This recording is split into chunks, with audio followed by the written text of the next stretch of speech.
Het turnen in Nederland zit zoens de gouden medailles van Epke Zonderland op Olympische Spelen flink in de lift. Dat doet je te blikken in totaal deelnemers van het Gutte Gymnastiekfeest op Lemmer. Zo'n 350 bijen uit het hele land kwamen op het sportevenement aan. De PBN heeft zelfs een moersbrochtje om haar een sportheld woen. Je krijgt een lekker brochtje eten met Epke. Dan hebben we je met hoe hoorn. Hoeveel prijzen hij hoeveel prijzen die hij en als hij de split komt.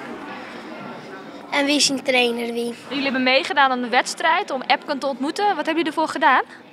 Nou ja, ik ben met Diede mee en die had dus een foto ingestuurd als ze op de kop hangt. In de lucht nog. Ja, in de lucht. Toen ik achteruit salto deed. Ja. En jullie? Ik ben met haar mee. Mijn moeder die had op Twitter een foto van mij van 4 jaar geleden op de UNIV Gymgala. Toen was ze nog niet zo bekend. Dus toen kon ik makkelijk met hun op de foto. En 4 jaar later, toen had mijn moeder hem nu dus ingestuurd.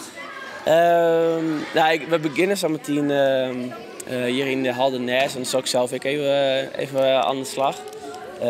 Gewoon even Lies bieden om even los te worden. Maar daarna ben alle stations, circuitjes, dus maar waar de band aan het werk kennen, aan het turnen. En dan zal ik ze helpen.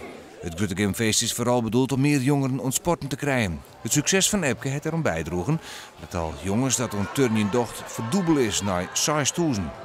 Het is meer dan een sportheld, Epke als persoon, maar ook de prestatie die hij heeft geleverd. Dat betekent ook dat onze sporten veel meer onder de aandacht komen. En dat betekent ook dat we de afgelopen 10 jaar aan mijn ledendaling gehad. En het ziet er nou uit dat we dit jaar stabiliseren en het komend jaar zelfs een ledenstijging gaan ondervinden. Landelijk neemt het aantal turners dus flink toe, maar de turnverenigingen op Lemmer zelfs die merken er volle minder van. Ze zei Epkes eerste trainer. Door het succes van Epke in Londen kunnen we zien dat de turnerij in het noord in de lift zit. Maar hier in Amsterdam kunnen we nog net zeggen dat wij er echt meerdere leden toe krijgen hebben. En vanzelfs dit Epke nog even zien op hokkeronderdeel hij zijn gouden plakken woen heeft.